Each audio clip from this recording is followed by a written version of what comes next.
दोस्तों, बहुत समय पहले की बात है। किसी नगरी में एक युवक रहा करता था। वह युवक बहुत ही शर्मीला था। वह इतना शर्मीला था कि जब भी उसके सामने कोई नया व्यक्ति आ खड़ा होता तो वह उससे बात तक नहीं करता था। यहां तक कि जिन्हें वह जानता था, पहचानता था, उनसे भी बात करने में उसे बहुत शर्म आया करती थी। वह उनसे भी ठीक से बात नहीं कर पाता था और अपनी इस समस्या के कारण वह खुद ही बहुत परेशान रहता था, क्योंकि वह अपने जीवन में कुछ कर ही नहीं पा रहा था। धीरे धीरे समय बीतता गया और समय बीतने के साथ साथ उस युवक की शर्म आने की आदत भी बढ़ती चली गई, जिस कारण वह अत्यधिक निराश रहने लगा, परेशान रहने लगा, चिंतित रहने लगा।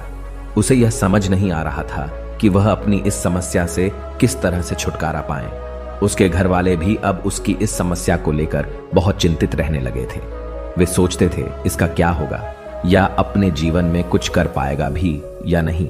जब भी वह कहीं पर काम के लिए जाता तो लोग उसके इस सीधेपन का फायदा उठाते, उसे परेशान करते। वह कुछ ज्यादा कह नहीं पाता था, जिस कारण उसे कोई कुछ भी कह देता और वहां से चला जाता।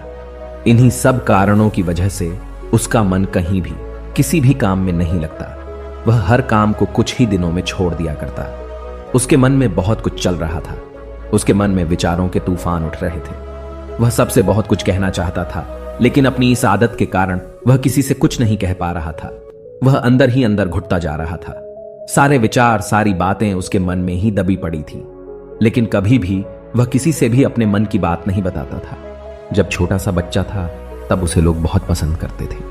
उसकी इस आदत को भी लोग सराहते थे, लेकिन इसी आदत की वजह से जब वह बड़ा हो गया, युवा हो गया, तो इसी आदत के कारण उसे अपना जीवन जीने में भी अत्यधिक परेशानियां उठानी पड़ रही थी।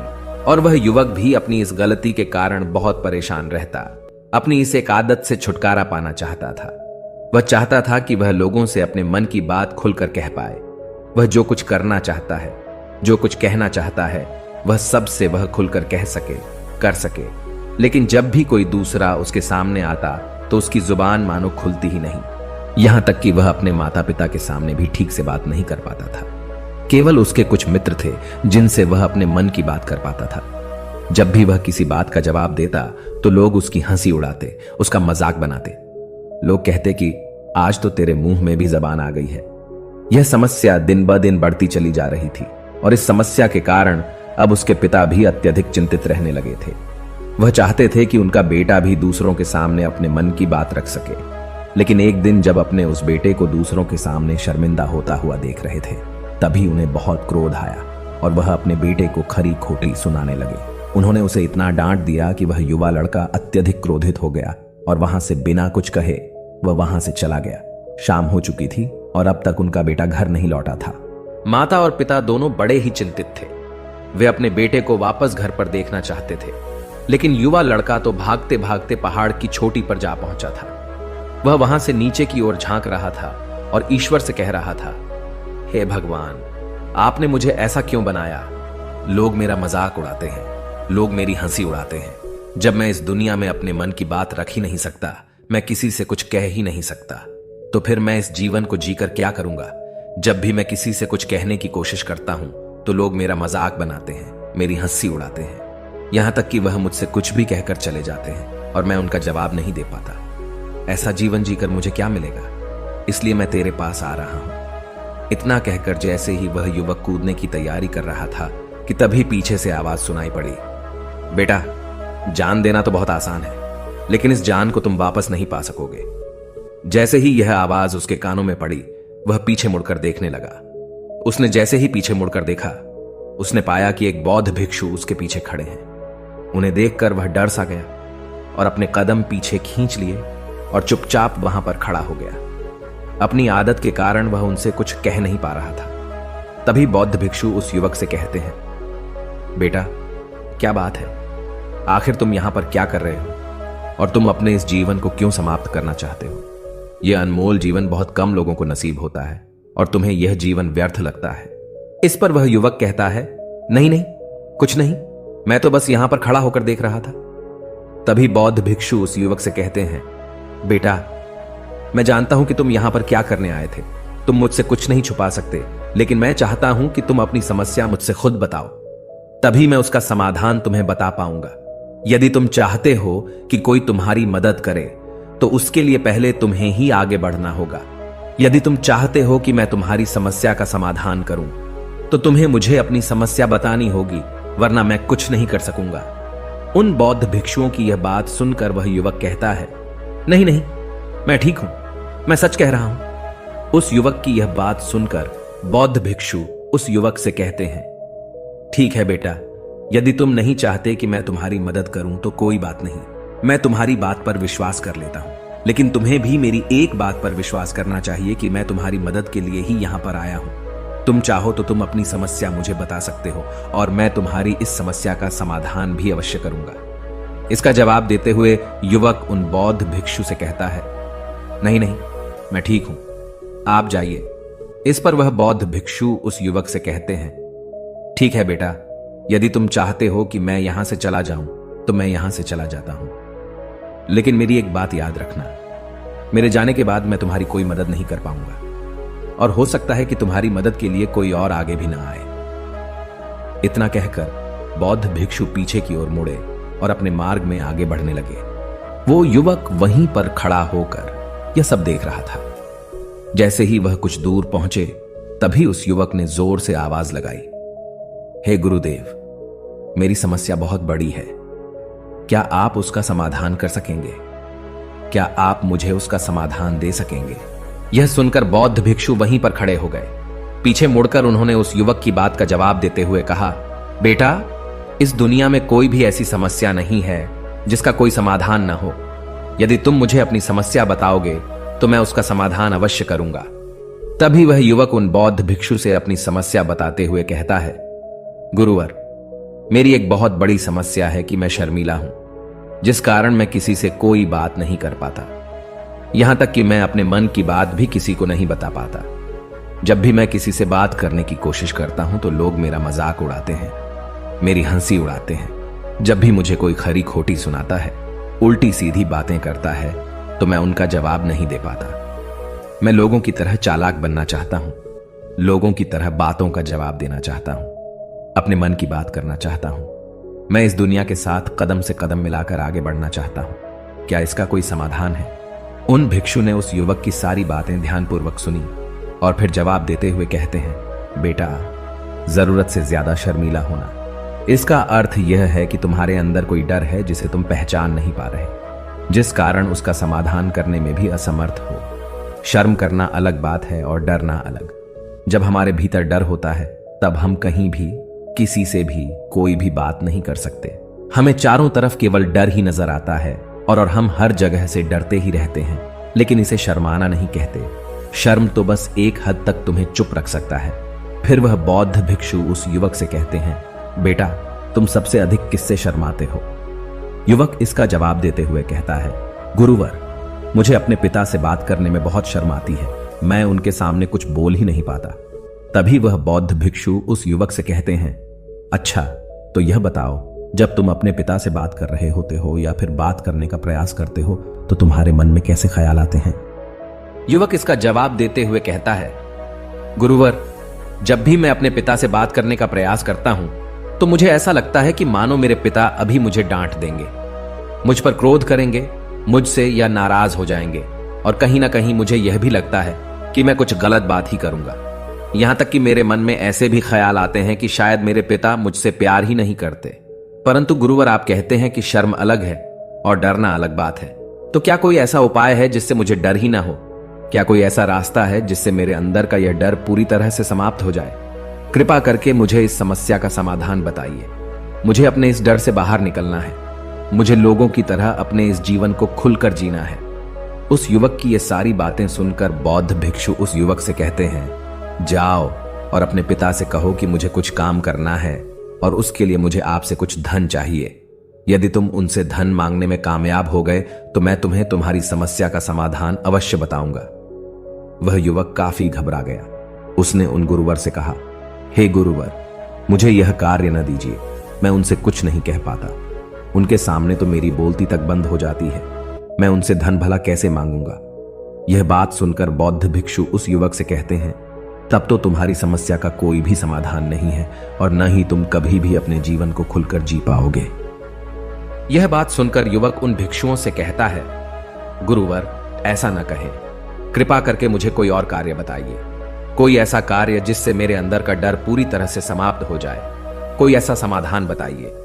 इसका जवाब देते हुए वह बौद्ध भिक्षु उस युवक से कहते हैं, बेटा, यदि तुम्हें अपने अंदर के डर को समाप्त करना है तो पहले तुम्हें मेरा यह कार्य करना होगा जो मैंने तुम्हें कहा है।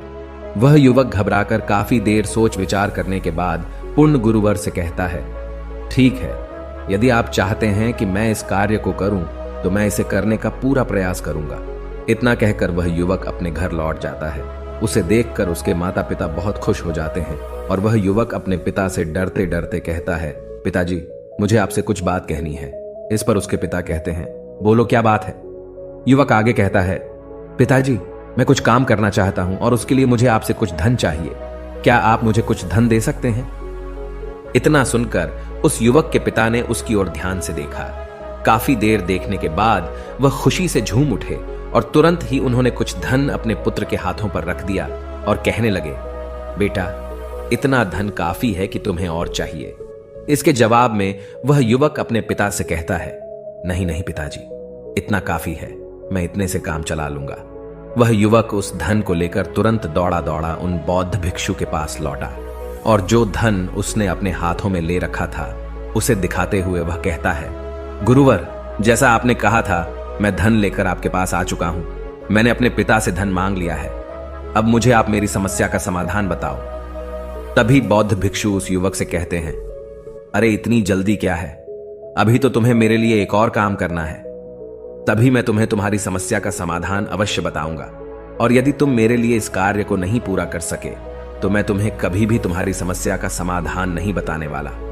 तभी वह युवक उन बौद्ध भिक्षुओं से कहता है, हे गुरुवर, अभी तो मैंने आपके लिए एक काम किया है, अभी आप मुझे एक और काम करने के लिए कह रहे हैं। तभी बौद्ध भिक्षु उस युवक से कहते हैं, हां, तुम्हें मेरे लिए एक और काम करना ही होगा। वह युवक एक बार फिर से काफी देर सोच विचार कर उन बौद्ध भिक्षु से कहता है, अच्छा ठीक है, बताइए अब मुझे क्या करना है। इसके जवाब में बौद्ध भिक्षु उस युवक से कहते हैं, जाओ और यह धन जो तुमने अपने पिता से मांग कर लाया है, इस धन को वापस अपने पिता को लौटा दो और साथ साथ यह भी कहना कि पिताजी, मैं अभी काम नहीं करना चाहता, लेकिन जब समय आएगा तो मैं आपसे यह धन वापस ले लूंगा और उससे अपना काम पूरा करूंगा। यह बात सुनकर युवक एक बार फिर से ऊपर से नीचे तक पूरी तरह से कांप गया और कहने लगा, गुरुवर, आप मुझे कोई और काम सौंप दीजिए, मैं उसे जरूर करूंगा। लेकिन अब यदि मैं धन लेकर उनके पास वापस गया तो वह क्या सोचेंगे मेरे बारे में?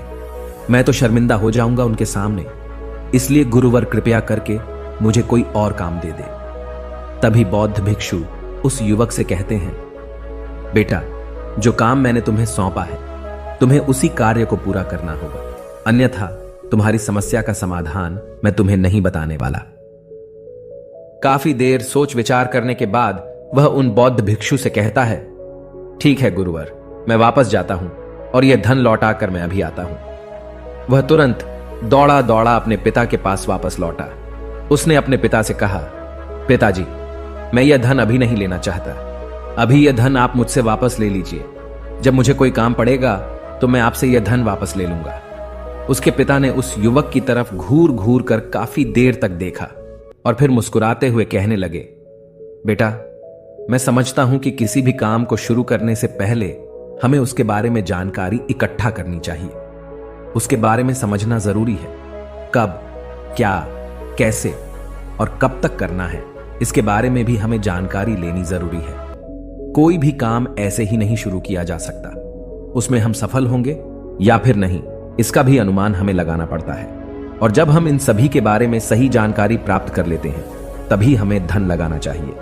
मुझे बहुत खुशी है कि तुमने यह सही निर्णय लिया है। जब तुम्हें यह समझ में आ जाए कि जो कार्य तुम करने जा रहे हो वह तुम्हारे लिए उचित है, तब तुम चाहो तो मैं तुम्हें यह धन वापस लौटा दूंगा। युवक अपने पिता से यह सारी बातें सुनकर मन ही मन बहुत प्रसन्न था। उसने यह तो उम्मीद तक नहीं की थी कि उसके पिता हंसकर उसे इस तरह से सारी बातें समझाएंगे। वह मन ही मन यह सोच ही रहा था कि तभी उसके पिताजी उसके और करीब आए और अपनी उस युवा बेटे को गले से लगा लिया। जैसे ही उसके पिता ने उस युवक को गले से लगाया, उसको बहुत अच्छा महसूस हुआ। उसका आत्मविश्वास, उसका हौसला और बढ़ता गया। उसके बाद युवक वापस पुण्य गुरुवर के पास लौटा और कहने लगा, गुरुवर, जैसा आपने कहा था मैंने बिल्कुल वैसा ही किया है। मैंने धन अपने पिता को वापस कर दिया है।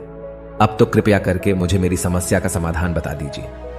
तभी बौद्ध भिक्षु उस युवक की तरफ देखकर मुस्कुराते हैं और इस युवक से कहते हैं, बेटा, इतनी जल्दी क्या है? अभी तो तुम्हें मेरे लिए एक और काम करना ही पड़ेगा। वह युवक कहता है, महाराज, आप आखिर मुझसे बार बार इस तरह से काम क्यों करवा रहे हैं? क्या आपके पास मेरी समस्या का कोई समाधान नहीं है? कहीं आप मुझे बेवकूफ तो नहीं बना रहे? जिस तरह से लोग मुझे बेवकूफ बनाते हैं, क्या आप भी मेरे साथ वही तो नहीं कर रहे? आपने कहा, जाओ अपने पिता से पैसे मांग कर लाओ। मैंने पैसे मांग कर लाए। आपने फिर कहा, जाओ ये पैसे अपने पिता को लौटा कर आओ। मैंने आपके कहे अनुसार बिल्कुल वैसा ही किया और अब आप कह रहे हैं कि मैं आपके लिए एक और काम करूं। नहीं, ये मुझसे नहीं होगा। तभी बौद्ध भिक्षु उस युवक की तरफ देखकर मुस्कुराते हैं और कहते हैं, बेटा, बस यह आखिरी काम है और यह बहुत सरल भी है। तुम जैसे ही इस कार्य को पूरा करोगे, मैं तुम्हें वचन देता हूं कि मैं तुम्हारी समस्या का समाधान तुम्हें अवश्य बताऊंगा। इस पर वह युवक फिर से एक बार सोच विचार करता है और उन बौद्ध भिक्षु से कहता है, ठीक है, लेकिन यह आखिरी काम जो मैं आपके लिए करूंगा, बताइए मुझे क्या करना है? तभी बौद्ध भिक्षु एक मूर्ति निकालकर उस युवक के हाथ में थमा देते हैं। वह मूर्ति दिखने में बहुत ही साधारण सी थी, लेकिन वह बौद्ध भिक्षु उस युवक से कहते हैं, बेटा, तुम्हें इसे बाजार में ले जाना है, इसे बेचना है और इसके बदले में तुम्हें 100 सोने के सिक्के लेकर आने हैं।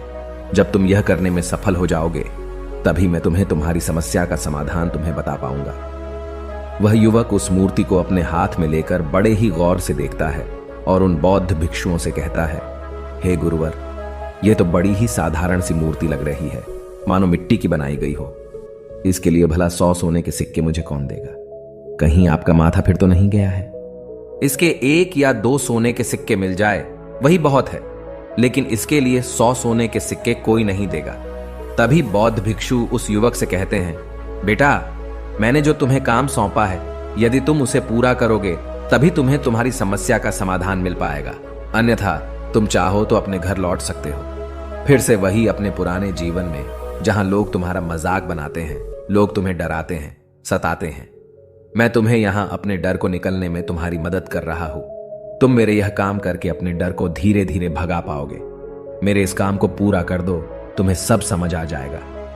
वह युवक उन बौद्ध भिक्षुओं की बात सुनकर मन ही मन यह विचार करता है कि मुझे तो मेरी समस्या का समाधान किसी भी हालत में चाहिए, जिस कारण वह उस मूर्ति को उठाकर बाजार की ओर चल पड़ता है। बाजार पहुंचकर वह एक जगह चुपचाप उस मूर्ति को लेकर खड़ा हो जाता है और इंतजार करने लगता है कि कोई आएगा और उसे उस मूर्ति के बारे में पूछेगा और तब वह उस मूर्ति के लिए 100 सोने के सिक्के की मांग करेगा। देखते ही देखते काफी समय बीत गया, लेकिन अभी तक उसके पास कोई भी व्यक्ति नहीं आया था। उसने आसपास देखा तो लोग चिल्ला चिल्ला कर अपने सामानों को बेच रहे थे, जोर जोर से आवाज लगा रहे थे। उसने भी सोचा, यदि मुझे अपनी इस मूर्ति को बेचना है तो मुझे भी जोर जोर से आवाज लगानी होगी। उस युवक ने चिल्लाना शुरू किया, लेकिन वह इतनी जोर से नहीं चिल्ला पा रहा था। उसकी आवाज उसे खुद तक सुनाई नहीं पड़ रही थी, तो भला उसकी आवाज को दूसरे कैसे सुनते, जिस कारण उसे कोई भी व्यक्ति खरीदने के लिए तैयार नहीं था।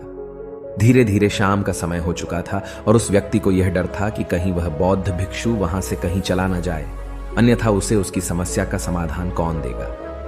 यह सोचकर उसने जोर जोर से आवाज लगानी शुरू की कि 100 सोने के सिक्के में यह मूर्ति ले लो। उसकी आवाज सुनकर लोग उसके पास आने लगे और उससे यह सवाल करने लगे, इस मूर्ति में ऐसा क्या है जो तुम इसके लिए 100 सोने के सिक्कों मांग रहे हो? इसके अंदर ऐसा कुछ तो खास होगा ही। युवक काफी देर सोच विचार कर उस युवक से कहता है, नहीं नहीं, मुझे कुछ नहीं पता, मैं तो बस यह मूर्ति यहां पर बेचने आया हूं। तभी उसमें से एक युवक उस युवक से कहता है, अगर ऐसी बात है तो इस मूर्ति को कोई नहीं खरीदने वाला। आखिर इस मूर्ति में ऐसा क्या खास है जिसके लिए तुम सोने के सिक्के की मांग कर रहे हो? यह तो तुम्हें बताना ही पड़ेगा। धीरे धीरे कई लोग उसके पास आए और सभी ने बस एक ही सवाल किया, आखिर इस मूर्ति में ऐसा क्या खास है, ऐसी क्या बात है जिसके लिए तुम सोने के सिक्के की मांग कर रहे हो? उस युवक ने से बातचीत की, उन्हें समझाने की कोशिश की, कई प्रयत्न किए, लेकिन कोई भी उस मूर्ति को 100 सोने के सिक्के देकर खरीदने के लिए तैयार नहीं था। वह निराश हो गया। उसे कुछ समझ नहीं आ रहा था कि वह क्या करे। तभी बाजार में उसने देखा कि कुछ लोग अपने सामानों की खासियत बता रहे हैं, उसे बेचने के लिए उसकी खास खास बातों के बारे में लोगों को समझा रहे हैं। यह देखकर उसने भी सोचा कि मुझे भी इस मूर्ति की कुछ खासियत लोगों को बतानी होगी। उसने फिर एक बार जोर जोर से आवाज लगानी शुरू की। समस्या का समाधान निकालने वाली मेरी गुरु की इकलौती मूर्ति, जो इस दुनिया में केवल एक ही है जिसके पास भी यह मूर्ति होगी, उसके घर में कोई समस्या नहीं होगी। यह मूर्ति उस समस्या का समाधान तुम्हें अवश्य बताएगी। यह सुनकर लोग उसके पास पहुंचने लगे और उसे यह सवाल करने लगे, क्या सच में यह मूर्ति जिसके पास होगी उसके पास कोई समस्या नहीं होगी? क्या सच में यह सभी समस्याओं का समाधान करती है? इसका जवाब देते हुए युवक कहता है, हाँ, सभी समस्याओं का समाधान कर देती है। यदि आप इस मूर्ति को ले जाते हैं, आपके घर में कोई भी समस्या होगी तो उसका समाधान यह आपको अवश्य बताएगी। चाहे कोई भी समस्या हो, कैसी भी समस्या हो, कैसी भी परिस्थिति हो, आपको इसका समाधान अवश्य मिलेगा। इतना सुनने के बाद अब वही एक मूर्ति सबको चाहिए थी। उस मूर्ति के दाम लगाने लगे। कोई उसे 200 सोने के सिक्के तो कोई 400, कोई 600 तो कोई 1000 सोने के सिक्के देने के लिए तैयार था। उस मूर्ति की कीमत लगातार बढ़ती जा रही थी। जैसे जैसे लोगों को पता चलता जा रहा था कि यह मूर्ति लोगों की समस्या का समाधान करती है, लोग उसे किसी भी कीमत पर खरीदने के लिए तैयार हो गए थे। अब वह युवक भी आत्मविश्वास के साथ और जोर से चिल्ला रहा था, लोगों को उस मूर्ति के बारे में समझा रहा था, बता रहा था। अब उसके मन में कोई डर नहीं था। वह लोगों को उस मूर्ति के बारे में पूरे आत्मविश्वास के साथ, बिना घबराए, उस मूर्ति की खासियत बताने में लगा हुआ था, जिस कारण लोग उस पर भरोसा कर रहे थे। और वह भरोसा लोगों की नजरों में नजर भी आ रहा था। जैसे जैसे अंधेरा होता गया, लेकिन लोगों की भीड़ मानो कम होने का नाम ही नहीं ले रही थी। लोग उस मूर्ति को खरीदना चाहते थे। उस युवक ने जोर से आवाज लगाई कि मुझे क्षमा करें, यह मेरे गुरु की मूर्ति है और मैं इसे बेचना नहीं चाहता। इतना कहकर वह युवक उस मूर्ति को लेकर वापस खाली हाथ लौट आया और उन गुरुवर के पास पहुंचा और उन गुरुवर से कहने लगा, हे गुरुदेव, आपका बहुत बहुत धन्यवाद। इस मूर्ति ने मेरी समस्या का समाधान कर दिया। मुझे समझ में आ गया कि मेरी क्या समस्या थी। हालांकि मैं इसे बेचकर सोने के सिक्के तो आपके लिए नहीं ला पाया, लेकिन मुझे मेरी समस्या का समाधान अवश्य मिल गया। आपका बहुत बहुत धन्यवाद। इस बात को सुनकर बौद्ध भिक्षु उस युवक से कहते हैं, बेटा, मैंने तुम्हारी समस्या का समाधान नहीं किया है। तुमने तो खुद ही अपनी समस्या का समाधान किया। अपनी समस्या तुमने खुद ही सुलझाई है। तुम्हारे मन में हजारों सवाल थे। मैं यह करूंगा तो लोग क्या कहेंगे, मेरे बारे में क्या सोचेंगे? यदि मैं अपना मुंह खोलूंगा तो लोग मेरे पर हंसेंगे।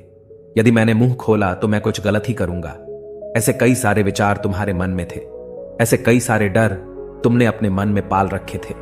लेकिन जब इस मूर्ति के बेचने के दौरान तुमने उन हजारों लोगों का सामना किया, उनके सामने खुलकर अपनी बात रखी, उनके सामने खुलकर वह कहा जो तुम्हें कहना था, तो तुम्हारे मन का डर खुद खुद समाप्त हो गया। जिसे तुम शर्माना कहते थे, वो अपने आप ही तुम्हारे भीतर से कहीं गायब हो गया। युवक अपने गुरु की यह बात सुनकर अपने गुरुवर से कहता है, गुरुवर, आप सही कहते हैं। आपने आज मेरे मन में वो विश्वास जगा दिया है जिसे मैं अब अपने जीवन में कुछ भी हासिल कर सकता हूं। आपका बहुत बहुत धन्यवाद। डर को धीरे धीरे खत्म करने से ना ही आपको शर्म आएगी और ना ही डर लगेगा। और जब आपके भीतर का डर हमेशा के लिए समाप्त हो जाएगा, तो आप अपने जीवन में जो भी कुछ करना चाहते हैं, जो भी कुछ पाना चाहते हैं, उसका रास्ता आपके लिए पूरी तरह से साफ हो जाएगा और आप अपने मार्ग पर तेजी से आगे की ओर बढ़ने में सक्षम भी हो जाएंगे। इसलिए लोग क्या कहते हैं, क्या कहेंगे, ये सब छोड़ दीजिए और खुद पर विश्वास कीजिए, क्योंकि आप ही हैं जो अपने इस डर का सामना कर सकते हैं। अगर आप किसी ऐसे व्यक्ति को जानते हैं जो हर वक्त शर्माता है या अपनी बात खुलकर लोगों के सामने नहीं रख पाता, तो ये वीडियो उनके साथ शेयर करना ना भूलें। दोस्तों, उम्मीद है कि आपने आज के इस वीडियो से जरूर कुछ न कुछ सीखा होगा। ऐसी ही ज्ञान से भरपूर कहानियां सुनने के लिए सब्सक्राइब करें।